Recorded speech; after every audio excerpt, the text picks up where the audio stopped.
Hello friends, finally आम्ही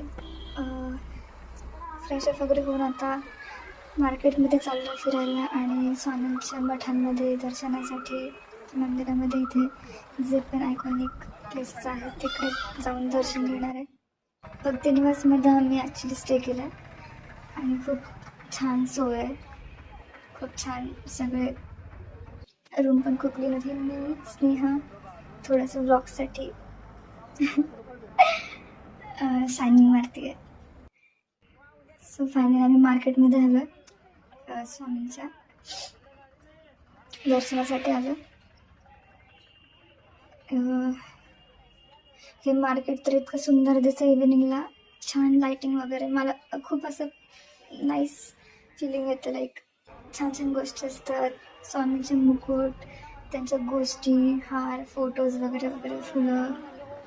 खूप प्रसन्न वाटतं बघूनच. मम्मीचं तर खूप दिवसांपासून प्लॅन चालू होती, यायची इच्छा होती त्याची खूप. फायनली कंप्लीट झाली आहे आणि खूप छान दर्शन घेतलं आहे. तिचे फोटोज पण खूप काढलेत मी. किती छान वाटतं हे सगळं. आमचं ब्लेस्ड. बहिणी टिक्का लावून घेतात छोट्या मुलाकडून. त्या दोघांचं येल्लो येल्लो ड्रेस मॅचिंग झालं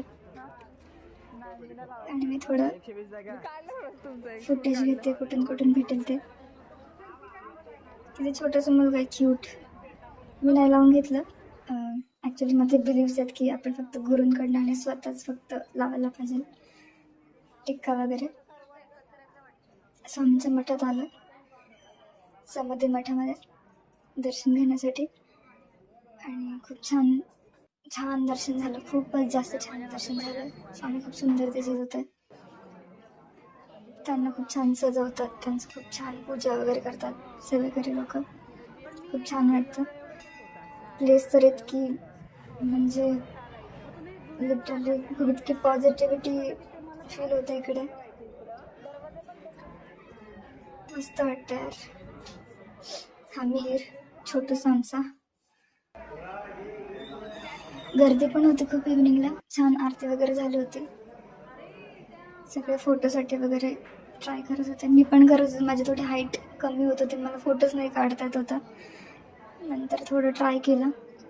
खूप छान दर्शन झालं, खूप छान फोटो पण आला. स्वामींना सगळे स्वतःसोबत घेऊन चाललेत एका छोट्याशा फोटोच्या फ्रेममध्ये. किती छान दिसतात स्वामी. त्यांचं ते कलरफुल